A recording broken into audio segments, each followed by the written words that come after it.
River Trading Post Pod Network. Here we'll bring you interesting tips, tidbits, information, discussions, and music, and just about everything else of interest to collectors of fine Native American art. The River Trading Post Pod Network is brought to you by River Trading Post. Be sure to drop in and visit with us in Santa Fe, Scottsdale, or Chicagoland. And of course, you can visit with us anytime at rivertradingpost.com.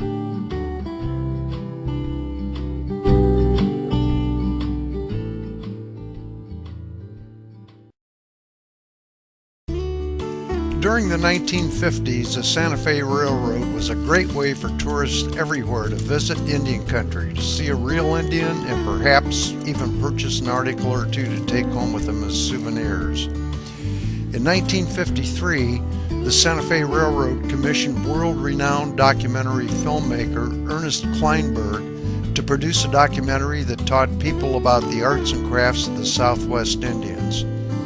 River Trading Post is happy to present this classic 1953 film to you in our podcast series.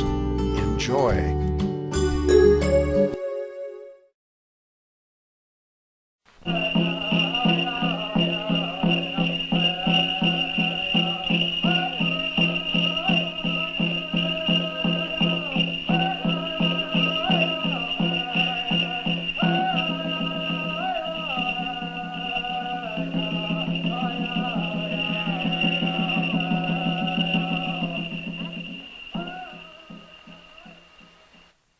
Once a proud nation of hunters and warriors, but now the poorest of the Southwest Indians, the Navajo people live in a barren and rocky reservation of 25,000 square miles.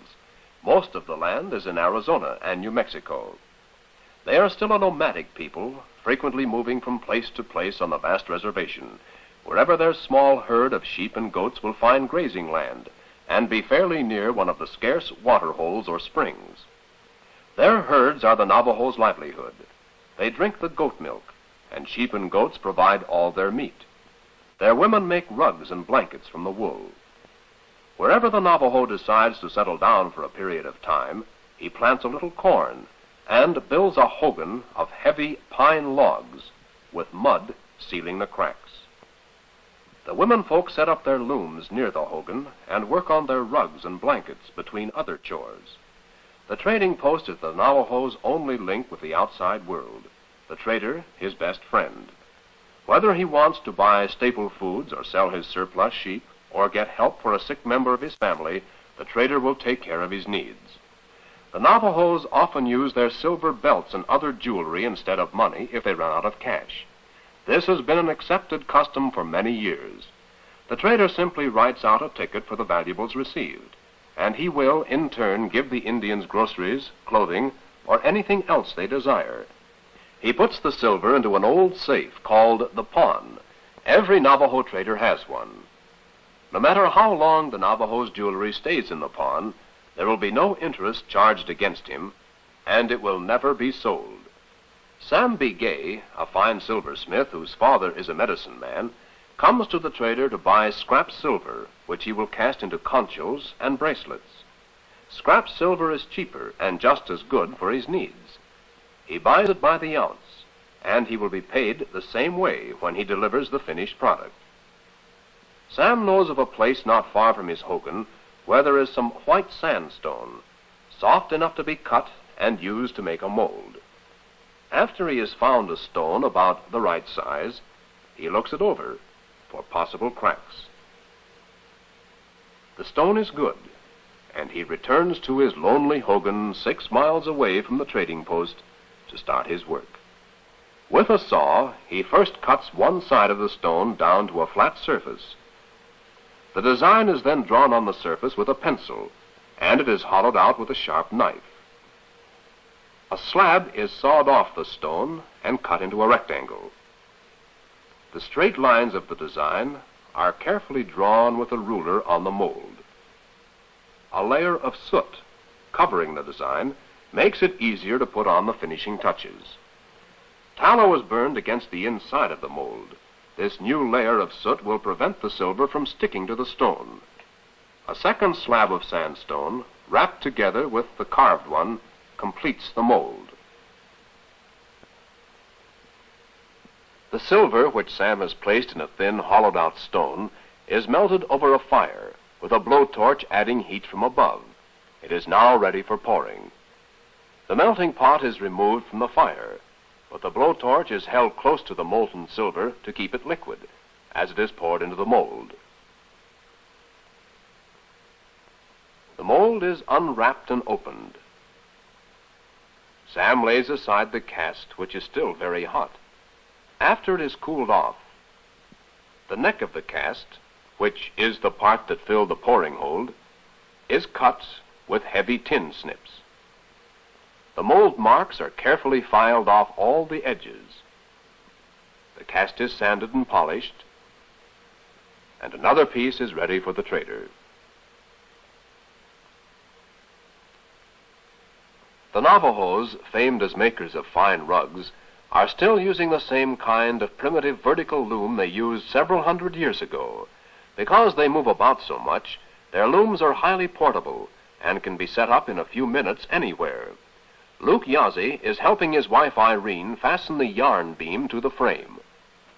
After the loom is set up, Mrs. Yazzie goes out in the desert to look for plants, which will supply her with dyes for her yarn. The Navajo women use certain plants, roots, and tree barks for their dyes. Mrs. Yazzie has dried the herbs in the summer hogan, where she lives with her husband during the warm months, and now she is about to make the dye. Some squaws powder their plants after drying, but Mrs. Yazzie prefers to boil them whole. She uses Navajo tea for yellow, juniper boughs for brown, and the roots of the juniper for red.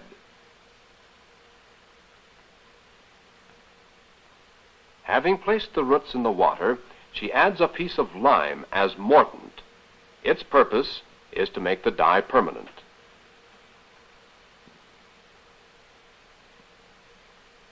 The yarn is dipped into the solution, and when its color is deep enough, it is hung up to dry.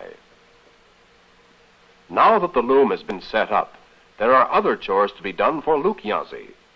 The sheep in the pasture must be looked after, and their small plot of corn must be watered, while Mrs. Yazzie works at the loom.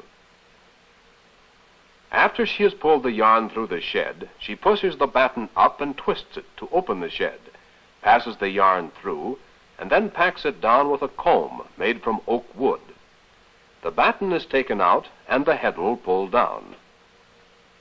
Though the fabric seems delicate with the sun shining through it, the finished rug is very sturdy. Where there are larger family groups living together, all the women take some part in the work of weaving. One woman is busy carding the wool, which has previously been washed and dried. This is done to straighten the tangled fibers. Using a couple of combing cards, she combs a handful of wool into a big fluffy roll ready for spinning. Another woman rolls and twists the wool until it is a heavy strand. She keeps twisting and pulling it as she winds it onto a spindle. The strands are re-spun until they are of the desired thickness. A third woman, with the help of her small daughter, is setting up a new warp by passing the yarn alternately over and under the thread beams, so that the yarn makes a figure 8 on each round. Grandmother is working on the loom, making a saddle blanket with a traditional diamond twill.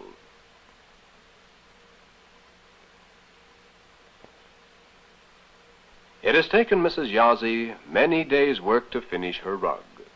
Now it is ready to be sold at the trading post.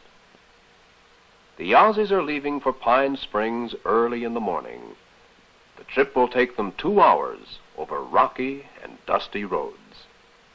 They plan to spend the rest of the day at the trading post. Luke has heard that the white trader from Window Rock, which is the capital of the Navajos, is due in Pine Springs to pick up the rugs and silver jewelry that have been finished recently.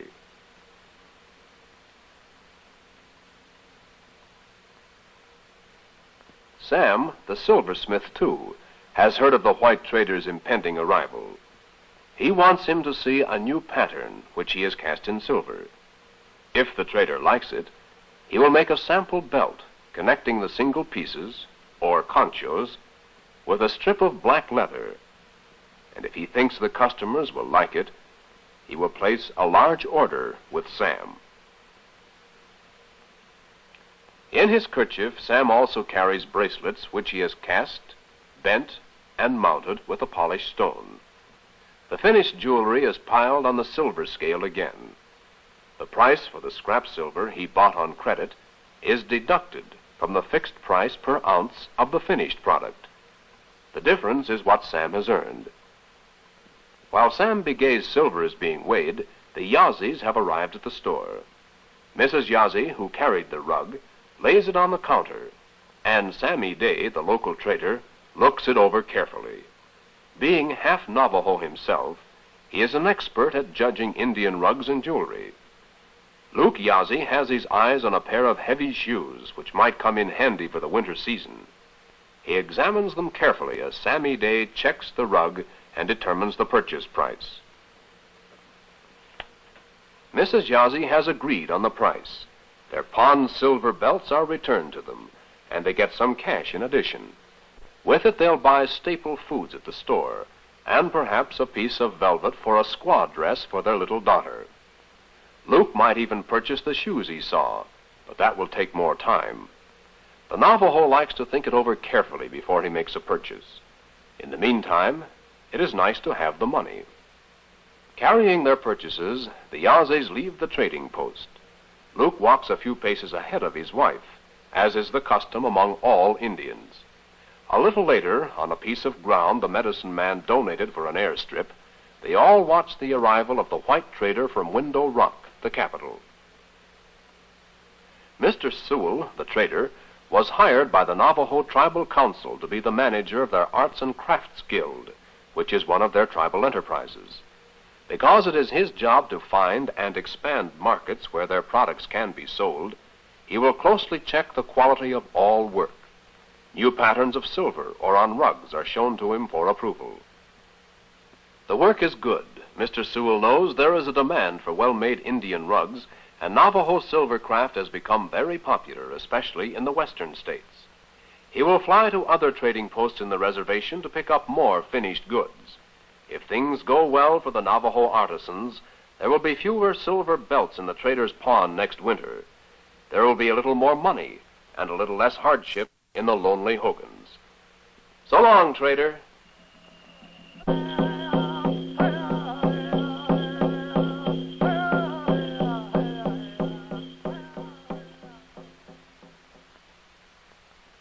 This is the land of the Southwest Indians of the United States. Made up of a part of New Mexico, Arizona, and small areas of Colorado and Utah, it is an arid land of sandstone buttes and valleys covered with yellow rabbit bush and mesquite. Except for the Navajos, the Indians live in pueblos, or villages, making their living as farmers, planting mainly corn and raising small herds of sheep and cattle. For hundreds of years, the Pueblo women have made their own baskets and pottery. Some of the men excel in making silver jewelry. The Hopis built their pueblos up on high cliffs where they would be fairly safe from enemy raiders. In the village of Shungopovi, on the second mesa in Arizona, live some of the Hopis' best basket makers.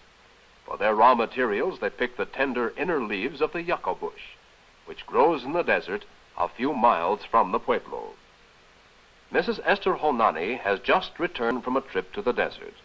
Slung over her back, she carries the load of yucca leaves, some of which she will bleach white in the sun, while others will be dyed brown or red. She already has a supply of yellow yucca leaves, which she picked last winter when the yucca is a natural yellow. The dyed shoots must be soft to work with, and to prepare them for use, they are laid on moist sand, and another layer of sand is sprinkled on top of them. They are covered and left for several hours until they are flexible. Now the job of basket weaving really begins. Mrs. Honani and her married daughter Adeline are working together.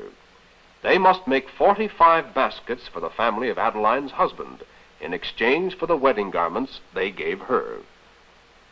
This is the way a basket is started. A bunch of split yucca leaves is held in one hand, and moistened straw is wound tightly around it, and then bent and tied into the beginning of a coil. Adeline's mother is continuing work on a deep coil basket which she began several weeks ago. Adeline has now completed the center part of the coil. A steel awl is the only tool used. In earlier days, an awl made of bone was used. Mrs. Dungura, a neighbor, has dropped by for a chat and admires one of the finished baskets. Watch how Mrs. Honani splits the yucca leaves before she uses them. Her daughter fills her mouth with water and wets the coil to keep it pliable. Of course, basket weaving is a slow, tedious job. It takes several days to make one, not a few minutes, as shown on the screen. The basket is completed. Notice the white line that breaks the pattern from the center to the edge. This is the spirit line, which the Indians believe will allow the evil spirits at the center of the coil to escape. The spirit line is found on the oldest basket still in existence. Adeline is proud of a basket she modeled after a Kachina doll, which represents an Indian goddess of rain and fertility. The pueblo of Zuni, 40 miles south of Gallup, New Mexico, was first seen by white men in 1537. This adobe church, in ruins now, was built by the Spaniards nearly 300 years ago. The stone house to the right of the church belongs to the present chief or governor. Next to it lives 90-year-old Isawasi Alapawa, who is the Zuni's oldest pottery maker. There is always a crowd of youngsters about when she works in her tiny yard.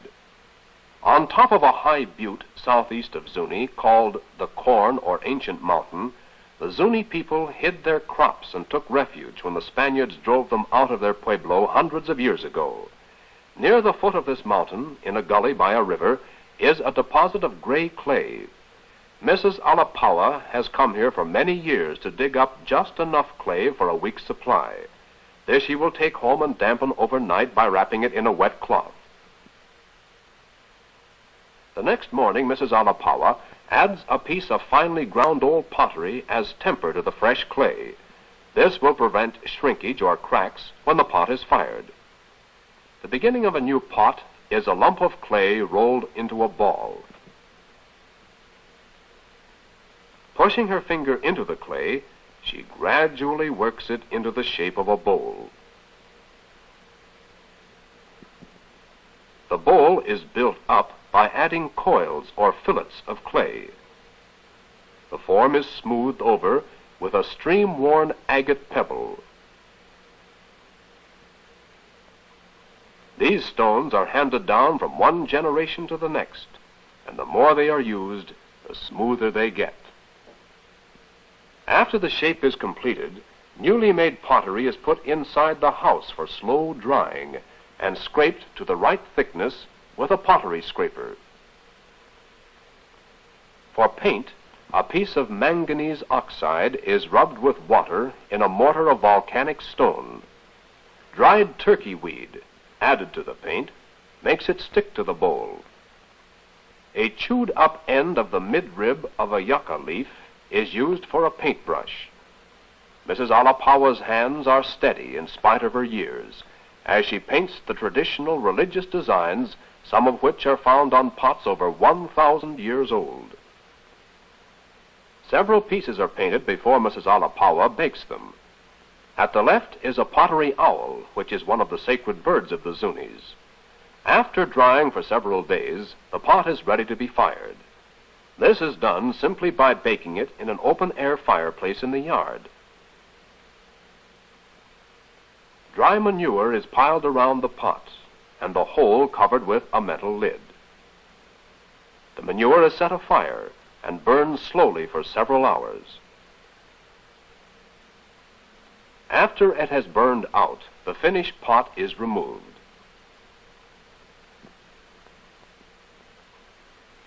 The pottery maker looks it over to see whether there are any cracks or imperfections.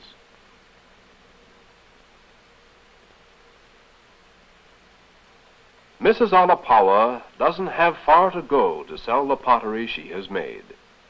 The trader just down the street rates her work among the best in the pueblo of Zuni.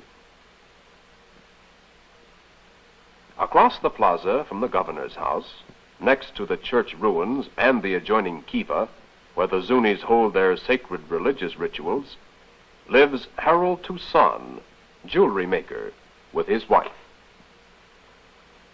The Zunis specialize in silver inlay work. Harold's wife polishes stones while he hammers the silver. They get all their raw materials from the trader: turquoise mined in Nevada and Arizona, silver sheets of various thickness, silver wire for decoration, shells of different shapes and colors, from light amber to dark brown.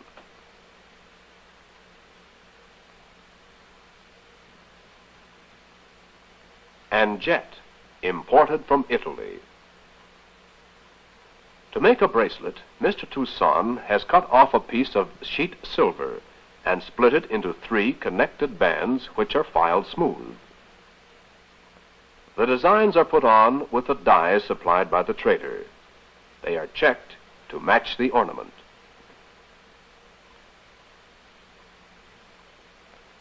Mrs. Toussaint is finishing inlay work on a knife wing, symbol for another Zuni god. Because they live in a village where they have electricity, they use motors for polishing. The polished stone is cemented into the silver form.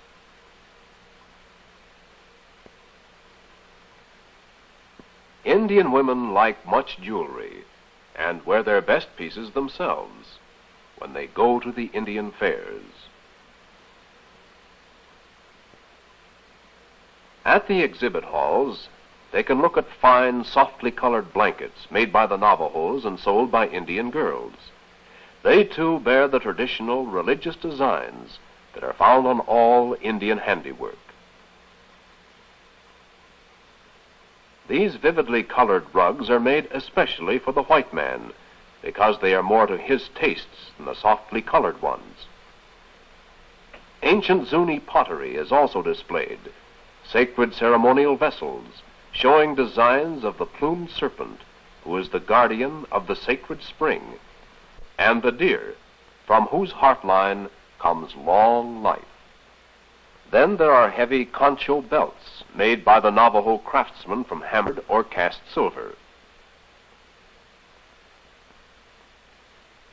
Jeweled wrist guards set with many stones, and rings with sacred symbols made by Zunis many years ago.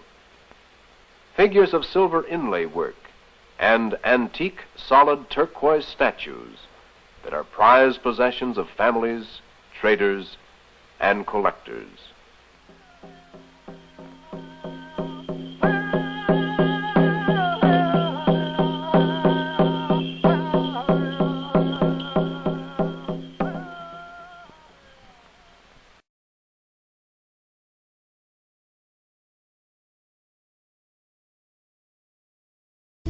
You have been listening to a presentation of the River Trading Post Pod Network. Join us again for tips, tidbits, information, discussions, and music, and just about everything else of interest to collectors of Native American art. The River Trading Post Pod Network is brought to you by River Trading Post. If you ever get the chance, drop in and visit with us in Santa Fe, Scottsdale, or Chicagoland. And of course, you can visit us anytime at rivertradingpost.com.